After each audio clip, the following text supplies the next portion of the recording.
We are just starting this podcast, and the idea is to talk to young people who have just started their ventures. So they'll be here and they'll be talking about how did they decide and why did they decide to do what they are doing.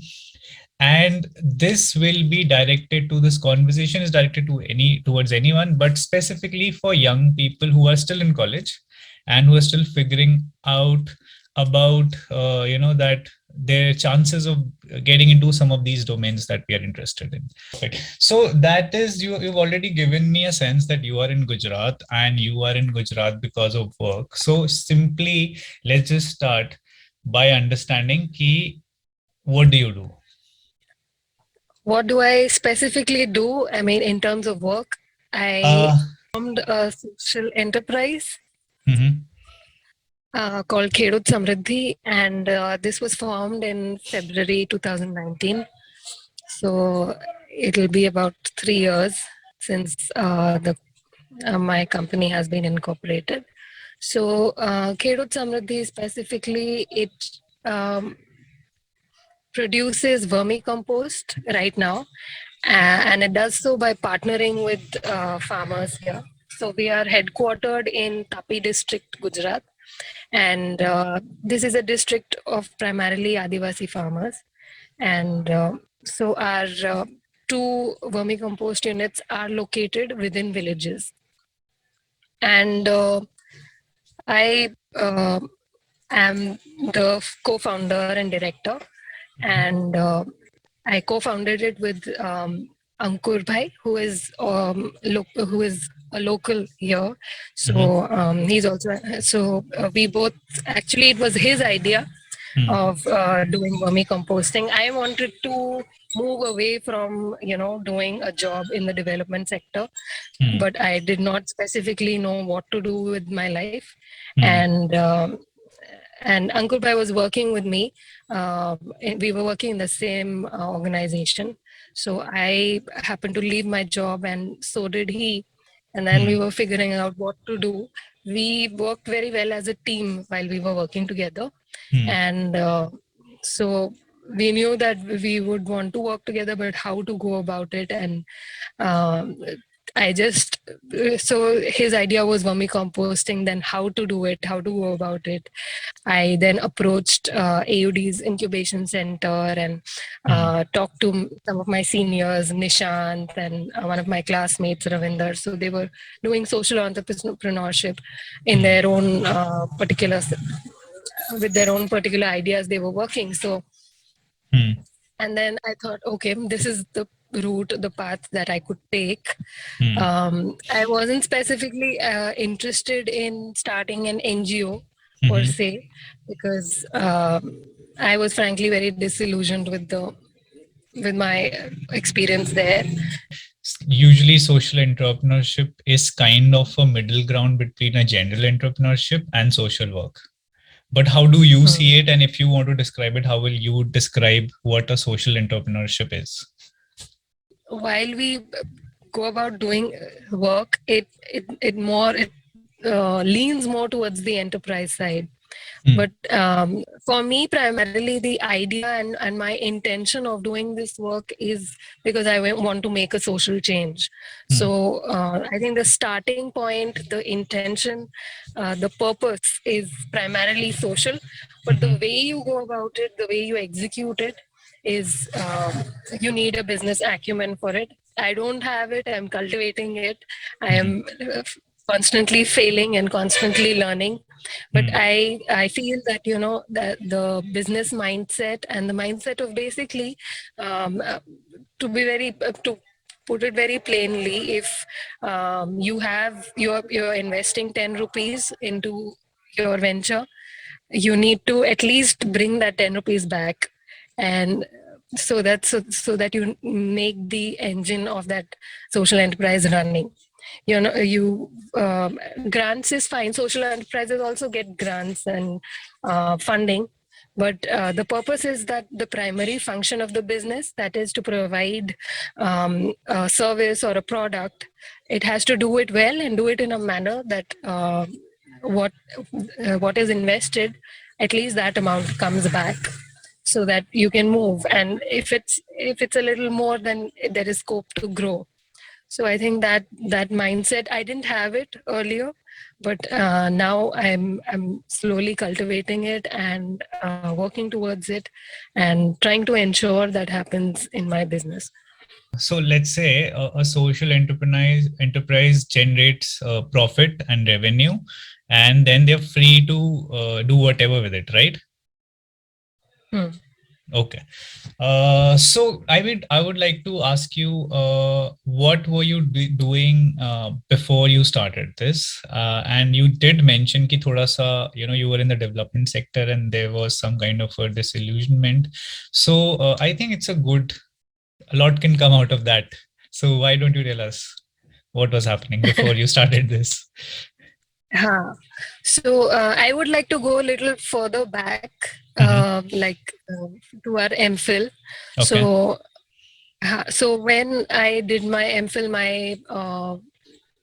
action research was in Jharkhand, and back then I knew nothing about social entrepreneurship or even about agriculture. My work was specifically on reviving Anganwadis, and while I was working on education and Anganwadi, there was migration of these little children to the tea gardens of Assam. And I saw that the primary reason for migration, the distress migration that happens in Jharkhand and many other places, it's because there is a problem in the agricultural sector. Agriculture, where farmers are primarily selling their products, whatever the surplus they have, and they are not getting a good price for it. Uh, that is the prime core of the problem. So, which is why there is poverty, there is migration, there is lack of education of children.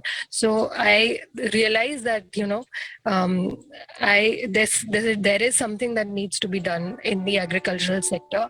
I don't know how to do it, but I really want to do it, and that is how I decided on doing it. So our course was tried to blend theory and practice, and I my strength is in writing and theory, but my heart was with practice, and therefore I was very clear that I don't want to do a PhD. I don't want to study further.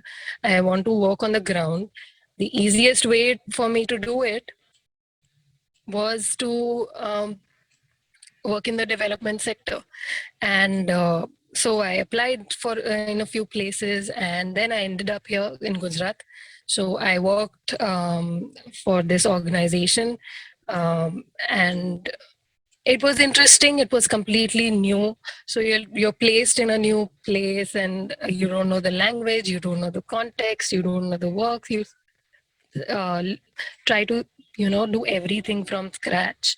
So in terms of learning, in terms of growth, I had a great experience with the organization, but somehow I thought that there was so much I was doing, and I was spreading myself too thin. And usually, NGOs, organizations, they usually have a lot of tasks at hand in terms of the kind of work they are doing. So while there was an agricultural cooperative that I was supposed to, manage, there were many other intersections of work. There was health, then there was insurance, then there was marketing and selling of other products, and this, that, and navigating through it, trying to understand it. That became a challenge. And while you tried to do one thing, you compromised on not doing the other thing. So that was one aspect in terms of work. The other aspect that was that I was constantly working, constantly traveling. I was not able to manage my work and my personal life, and my health went for a toss. And then that was something that really got uh, that made me really feel that uh, where is my life going. And also sometimes what happened, because that time my family, my friends all were in Delhi. Sometimes some emergency in Delhi occurred, but I couldn't go because there was something urgent that was happening here, apparently urgent, quote unquote. And so I thought that, I my life is going off balance, I don't want it. So, Okay. and but at the same time, I thought that this work that I'm doing is extremely important. At Mm, that time I felt so, and I invested all my time, energy, emotions into it. mm, And coming from MPhil Dev Prac, Gautam, you would know we mm, have certain ideals and we have certain thoughts about, mm. what should be, what is the right way to go about things, how should we Yeah. engage with the community. Yeah. And while the development sector, people in the sector have a completely opposite view. Mm. There is a clash of mindset and view, so that used to happen constantly. The kind of description that you gave about your work experience in the development sector sounds very like it was very loaded, it was heavy. Because probably some people may be looking at development sector or NGO work in contrast to a more corporate lifestyle, which is expected to be very very exhausting, और बहुत ज़्यादा एक तरह का उसमें struggle है, challenge है, and you're just pushed a lot. On in contrast to that, sometimes yeah, people may imagine NGOs or development sector to be slightly light, to be more about passion and with some kind of rosy eyes. So I mean, you gave us the very different picture of that. And but do you agree that this was your organization, or do you think that usually NGOs are kind of corporate kind of a structure only? Yeah, you specifically refer to my experience before Hmm. um, I started my enterprise, so which is why I mentioned this. But Hmm. I would more not want to generalize it, Hmm. because I also worked. I didn't work full time, but Hmm. I worked part time for another organization in Hmm. another district, Hmm. and I had a much better experience. Okay. Um, yeah, I did, because I saw that the management there, the way at the point that I mentioned, the way Hmm. they function and treat the community Hmm. was, I mean, my ideals and their ideals matched, and Okay. I had a good relations with them. So it also maybe depends on the people who are. Hmm. Uh, who you are reporting to, who you are working with. That Hmm. is something that is crucial. Hmm. But one thing I think is maybe general, can be generalized, is the work-life balance. Hmm. That goes for a toss. I think it definitely does, no matter which organization or which location you are in. Hmm. It is also because you are. Unlike a corporate job, you are also here emotionally invested. You want to make a change, you want to go beyond yourself, so you're emotionally driven, and in that drive sometimes you really compromise on your personal life, your health. You don't give a lot of time to all of that. That Hmm. happens, I think, across all NGOs.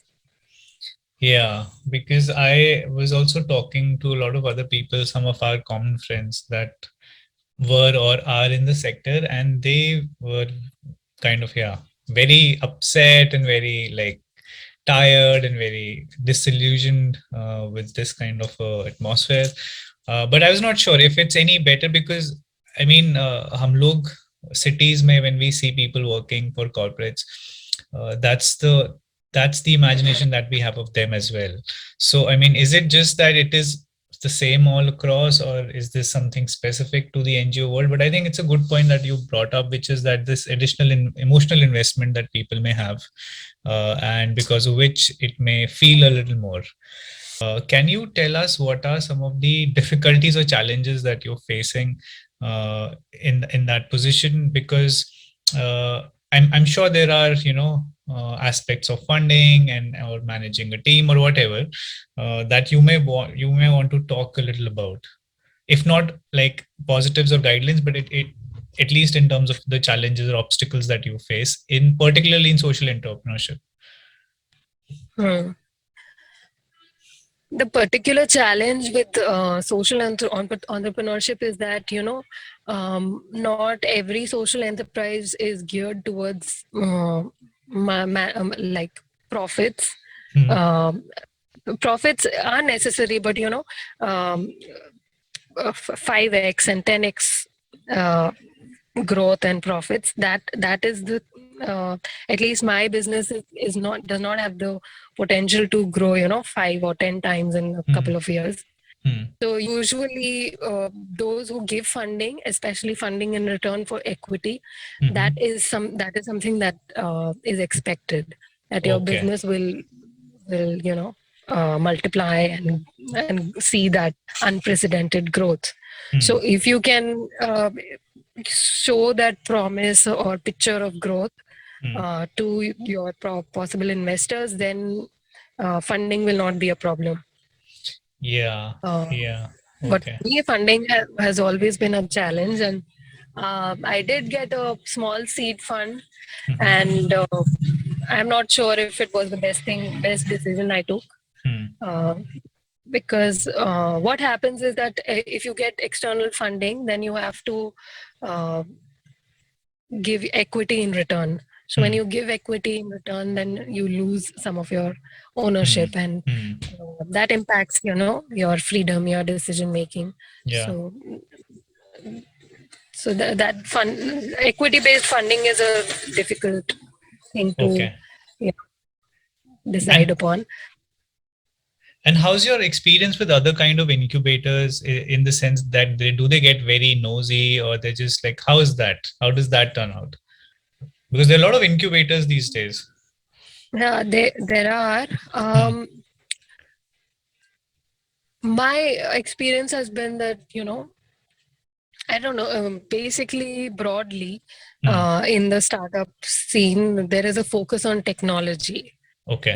the technology and um, Amazon or Flipkart or Uber, that kind of, Okay. technology that really, picks up fast and spreads across geographically Yeah. really fast and grows really fast. Okay. So I don't know with social entrepreneurship if somebody can come up with an idea to do the same. Uh, so in my case, it's not the case. So uh, things have been difficult from the very beginning in terms of convincing investors and incubators. I Yeah. had an okay time with them. I did not really learn so much from these people. I just learned that you need to, if they ask you difficult questions, then you go and find answers to them. That that is a challenge I took upon. Like Okay. all those oppositions that I faced, I decided to find proper um, answers and ways to navigate through those problems that they pointed out I might face. Okay. Okay. But it depends whether the people running these incubation centers know specifically about your work, understand your work, or the idea that you have in your mind. If they do, then they will guide you properly. Okay. Otherwise, things can be a little difficult. So finding the right match is important. You have to figure out whether uh, they really understand you and you understand them. If that the rapport is there, then you must be a part, you decide to be a part of that incubation center. Otherwise it'll be a waste of time. Okay. Yeah. That's sometimes I feel about NGOs also, that, some of the things that a lot of incubation people say is almost like, a lot of cliche stuff that, I mean, it's okay, it's good, but, like that's not how things really happen. And it's also repetitive after a point of time. And I was thinking, there's this offshoot, because you've been talking about entrepreneurship. I have two questions, but let me ask this one first. One is this thing about, and because you've used this term a lot about mindset, and there are institutes. Now there are also schools who are trying to teach what they call entrepreneurial mindset or entrepreneurial thinking to young people, to kids. How? What's your take on that? Is it? I mean, how? I don't know what. How do they design that course? But do you think there's value in that? Doing that in schools and with young people. Young people. Yeah, I know this. I don't remember the name of the organization, Hmm. but there is one NGO that specifically teaches entrepreneurship to children, Yeah. and I think it's an interesting concept, Hmm. and it's very different from, like I said, I gave the example of my family and my background. Hmm. For people from that background to be introduced to something like this is quite interesting, Hmm. and I see no harm in that. Hmm. Those who will be interested, and those who have that passion and aptitude for it Hmm. will go through. I mean, it's good if people start young. Hmm. I did not. I just, as I explained to you, I just jumped into it. I just ended up Hmm. here. But Hmm. if kids and young adults, they Hmm. already know about this mindset, and they are Hmm. cultivating this mindset early on. Hmm. I think it's a good thing. There's no Okay. harm in it. In India, you see that there are these. I mean, people uh, are divided into business wale log and Hmm. service wale log. Hmm. So there is Yeah. this divisions, and it's a family. It becomes a family sort of a thing in India. It Uh, has been. So people don't switch sides so much. yeah. Now things are changing. Yeah. But I think it's interesting if you're born into a family which has no background in business. But if if there are courses or classes on it, and Hmm. you see yourself being able to do it or wanting to do it, then Hmm. why not? So I mean, like this because this is an interesting thing. जैसे आपने बोला, like कि people are in some families they're more okay and in fact encouraged to be thinking about money at a young age, handling money. Whereas for Mm, some people it is it's not that it is forget about being it encouraged, it's seen as a negative thing. It's mm, seen as something, people of certain people who are into too much, business minded are kind of always thinking about money, or there's an element of greed or whatever. So because you mm. made that switch somewhere, do you think it was also it involved, giving up on certain kind of value system and sort of, allowing new kind of values to be part of you? Not at all, actually. Okay. Because for me, I'm doing social entrepreneurship, right? Hmm. So I don't see it as business Hmm. um, for myself. Hmm. I see it as a way of doing work in a more efficient manner. Okay. And I never had to compromise on my values or anything. Hmm. Um, but in terms of, yes, running the business, Hmm. I I have been, too emotional and too clingy with certain things and processes and people. And I see that, in the future, this will Hmm. harm my business, or it'll uh, put a dent into the finances, and I would have to uh, then face trouble in the future. Hmm. So taking those difficult decisions has been important, but it has been from, a very long-term driven mindset. That Hmm. is important. I don't think I really had to compromise on anything for that.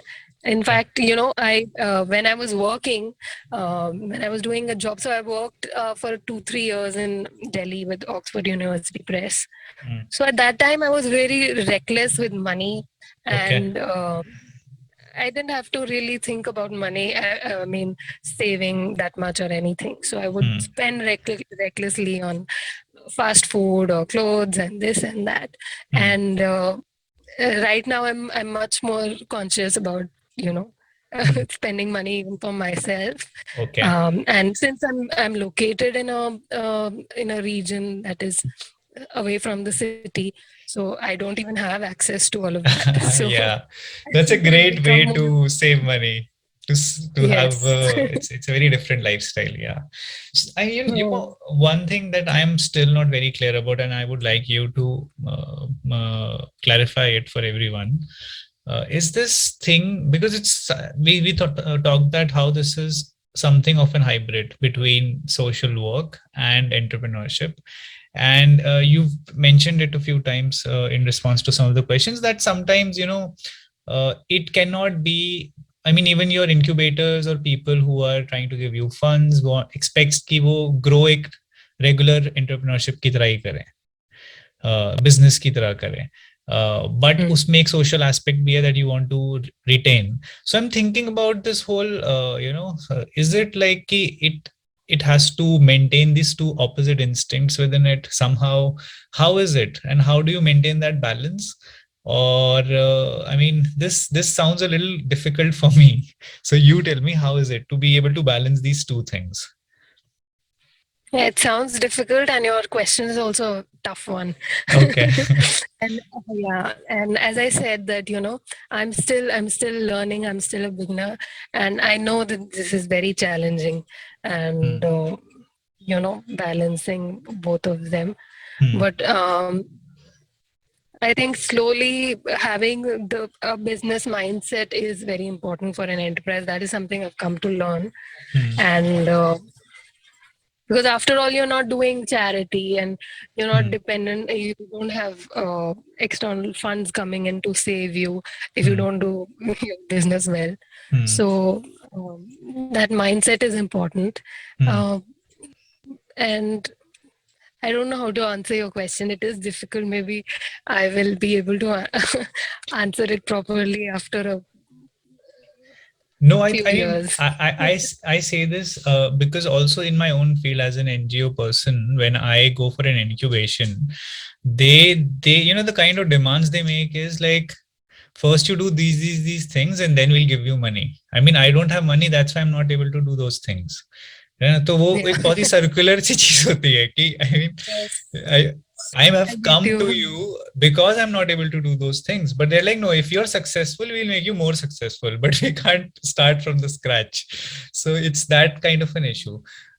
And with your case, I'm thinking, so I mean, one way to maybe address that question is, who do you think is the best case or a role model for a social entrepreneurship? Any organization in India that you think is a benchmark of doing great business and great problem solving or whatever, being social at the same time? uh, I'm thinking. I can't really think of any. Another, another thing that I think about is that what is the distinction and where does this grow? Because for example, somebody like Reliance would say that we are also social in so many different ways. For example, in one way they're giving employment to many people. It's a kind of a social work, let's say. It's a social contribution to. Another thing is that we do CSR, we have our own foundation, and we solve some of those difficult developmental problems as well. So I'm thinking, where what is this margin, or where is this distinction between a general entrepreneurship which may claim that we are as social as anybody else in a broader definition? So what's your take on this, or what's your definition, or how would you distinguish them? Any idea on that? I do have an opinion on this. Yeah, sure. I remember, reading Gibson Graham's "Take Back the Economy." Mm-hmm. So in that, they mention about social entrepreneurship and how it's different from entrepreneurship. Mm-hmm. So there, the point that they raise is that entrepreneurship, okay, it's difficult, and that is why most people don't do it, and 95% of them fail, I think. Mm-hmm. That's the statistic we have. Mm-hmm. So if you're the 5% and that succeeds, Hmm. and you're the entrepreneur, and you have led that change, you have done that uh, you have done the impossible. Hmm. Hmm. So what happens is that they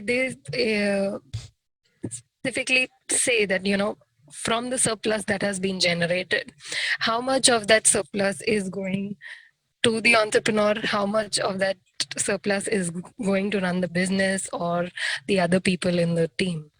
Hmm. So they say that there should be you know uh, a cap on how much the social and the entrepreneur uh, you know Hmm. takes for themselves Hmm. from that surplus. Hmm. I think that is the difference between social entrepreneurship and any other business. That they do realize that, they are Hmm. doing it for a social good, so they can't really take a lot from the surplus for their own needs. And do you subscribe to that definition? Like, if, for example, your organization starts earning a lot of money, would you follow that kind of a I yeah, rule? want to. I sincerely want to. And Right what would now, that be, see, Namrata? How many lakhs per month? how many lakhs? Yeah. Uh, What? Where do we I'm not place even. that cap? Because it'll be you who will decide. Yeah, it will be I who decide. See, right now I'm not. My business is not in the position to sustain me or Okay. my founder. So Hmm. we are. It's like a child. We are Hmm. taking care of it. It Yeah. does not have the capacity to take care of us. Hmm. So yeah, but that's the risk that entrepreneurs take, right?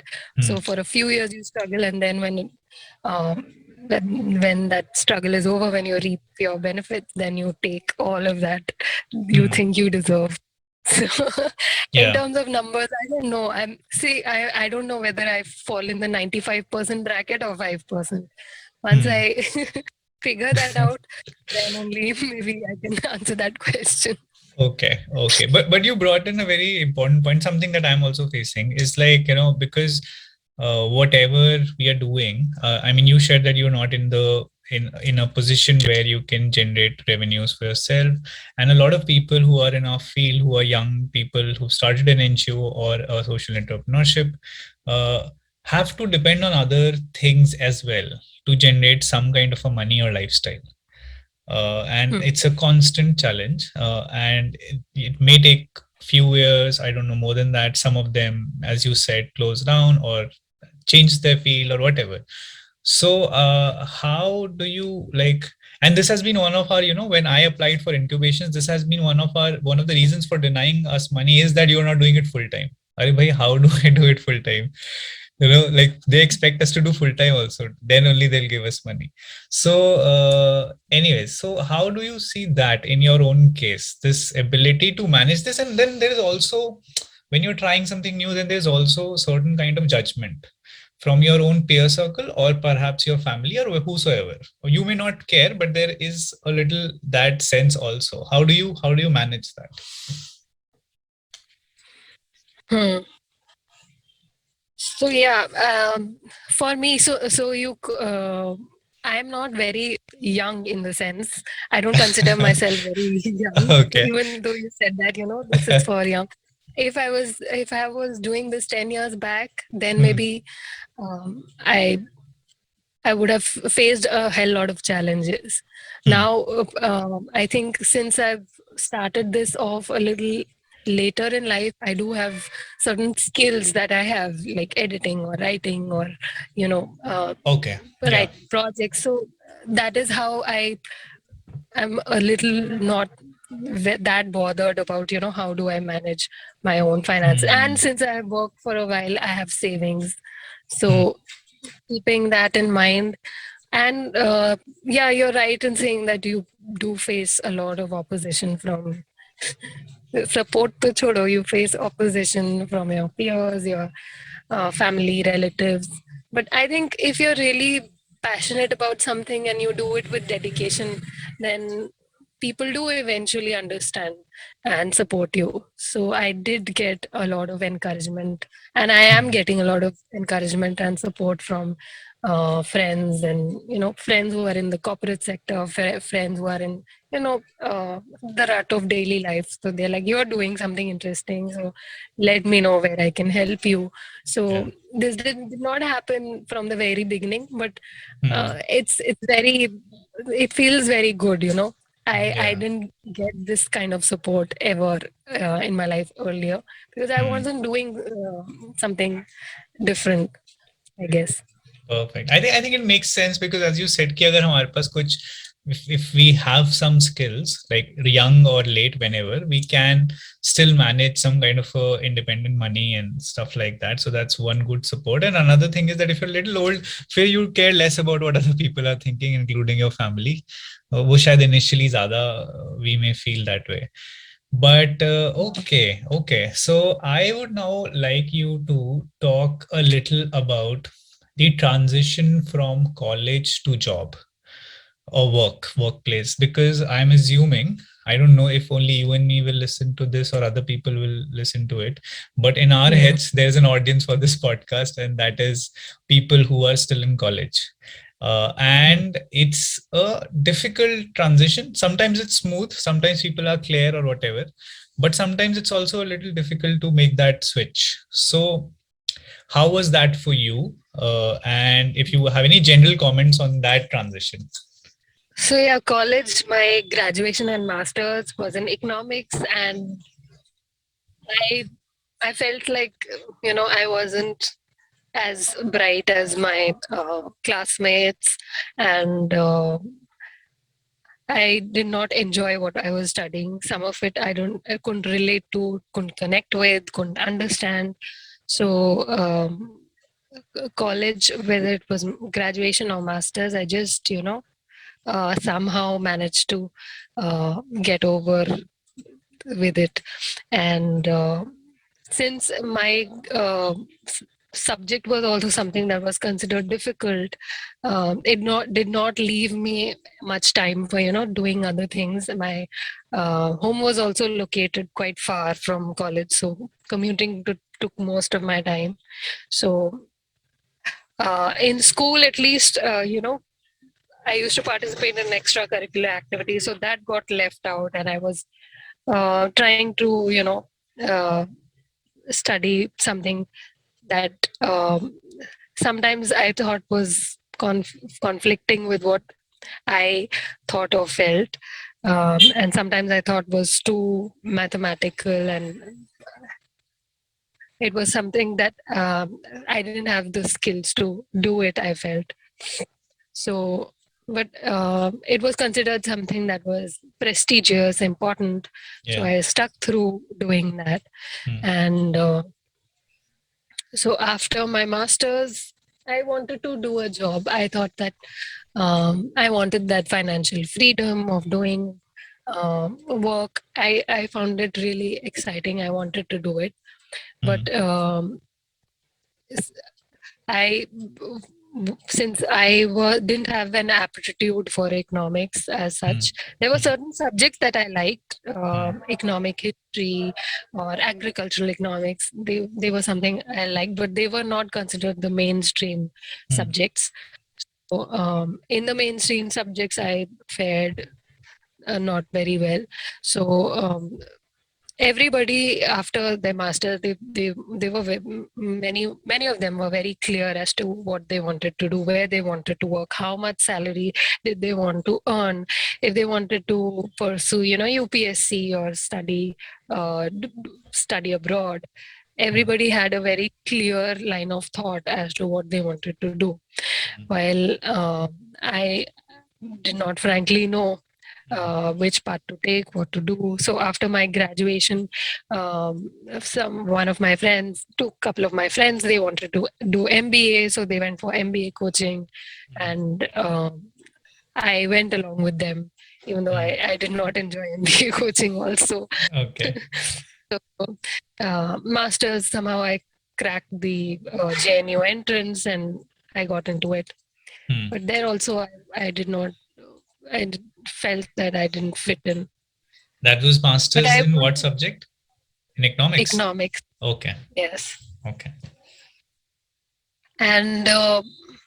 So after it, what else?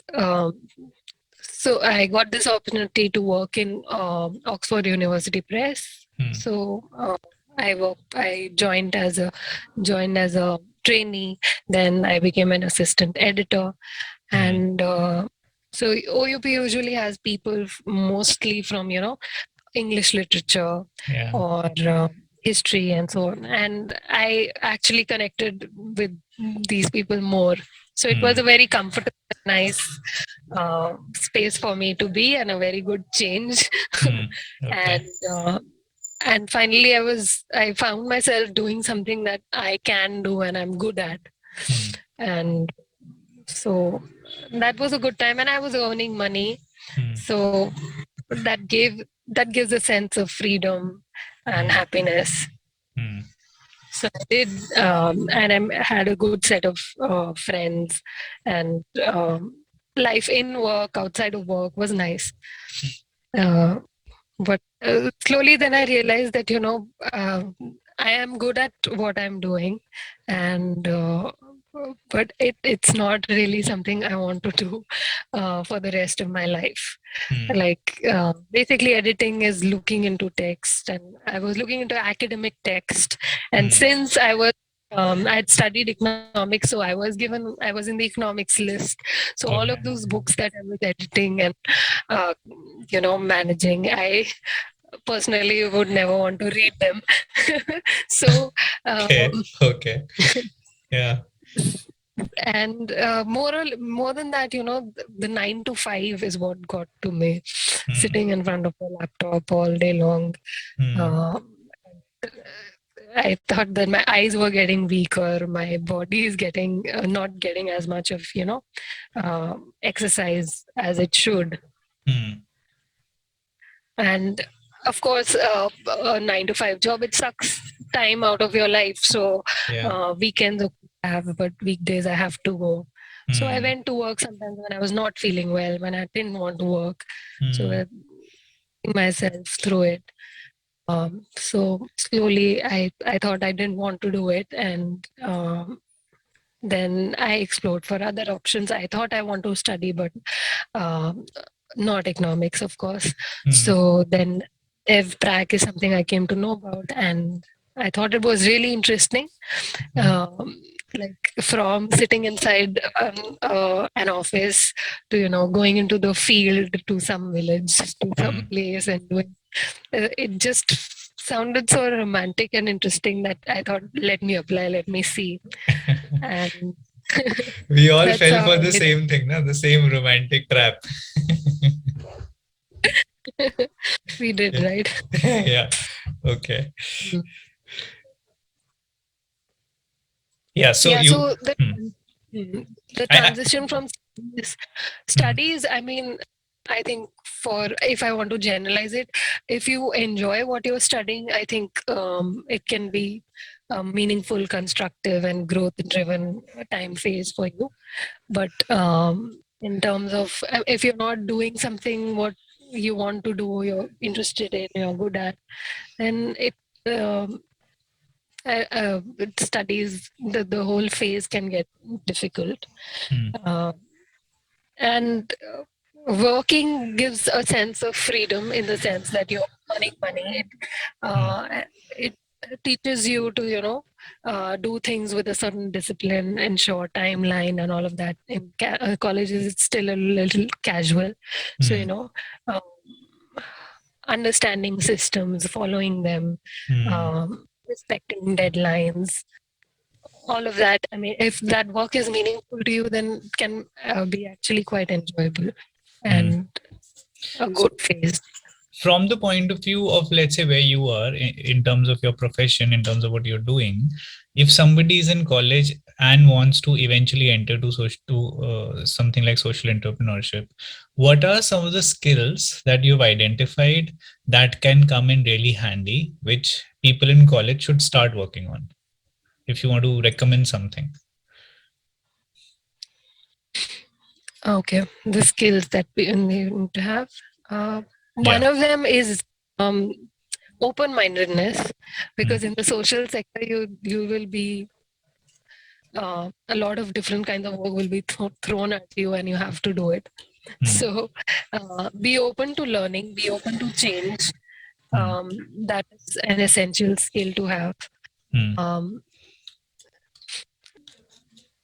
Apart from that, Just a if clarification on that. You meant that because being in social entrepreneurship, you will be receiving a lot of feedback, sometimes negative feedback. So was that intended for that reason, like from that point of view? no, I wasn't speaking from that point of view.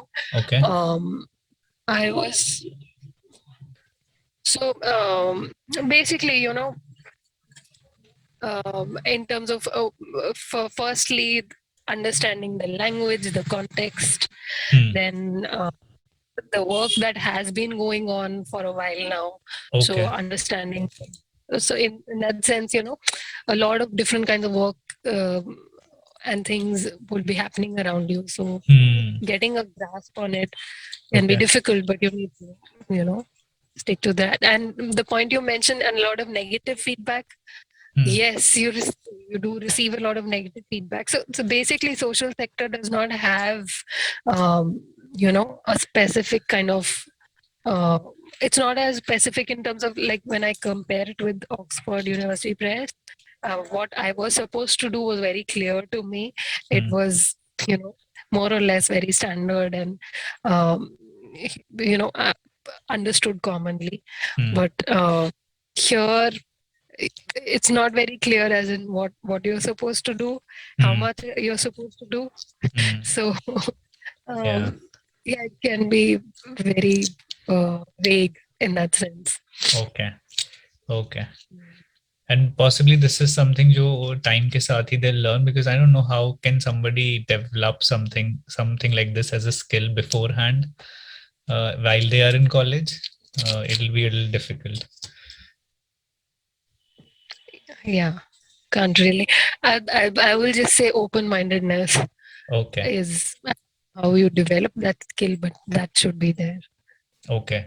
One question or one thing that I've been thinking about is how, as you make that transition and start your work, it could be any profession, sometimes how you transition from your relationship, specifically your friends, that you have in college. In my own experience, I've tried to integrate friends into the work that I do, but it has been a disaster. So, what has been your experience with that? And if you have anything to say. Hmm. I would, if you want to, I mean, I would encourage you to share some that experience if you want So, to. so I mean, in the sense that some of us who were from the same background kind of shared some of the ideas that we were, thinking about, and we used to have, irrespective of work, we used to have a good time. So that was another motivation. कि ठीक है, अभी हम कुछ कर रहे हैं, and we can maybe, start working together.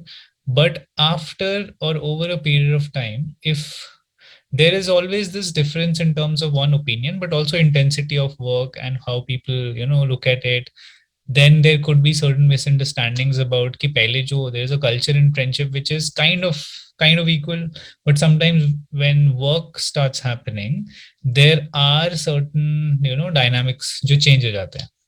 सो ना काम Hmm. होता है और ना ही फिर जो चिल मार रहे थे आप, जिसकी वजह से आपने सोचा था that you integrated, even that doesn't happen. So I mean, Hmm. personally, now I feel more comfortable working with strangers because there's no baggage. And if you're working nicely and if you really have a chemistry, you become friends later. That's what now I prefer. So Hmm. Hmm. that's what I'm seeing. Yeah, yeah, yeah. Gautam, I understand you. I agree with you, and I also had a similar experience. Um, Working with friends can become really difficult. I mean, it can the work does not happen as you plan. There are conflicts and it affects your friendship and personal life. It hurts. It can be really difficult. I think having a work relationship and a relationship of only friends, it it's very different from each other. Hmm. In my case, since I was working with my co-founder, I Mm, knew that I have that rapport of work, working with him. I already knew that we could work well together. mm, But yeah, I also tried this thing with friends, and I thought that with friends it'll be easier. It did mm. not happen. It just Yeah. did not happen. So I think I'm not sure if we can generalize it, but I Mm, think whether you can work or not, you can only tell with after you start working. So mm, only time can tell whether mm. it's something that is is possible or not. Okay. Okay. Today you're presenting the space of social entrepreneurship. Do you want to, how would you endorse that space? How would you, like, kind of say that one great reason to be in that sector? What would that be for you? One great reason would be, I mean, doing something that really keeps you uh, going, and something that you look forward to doing Mm, every day.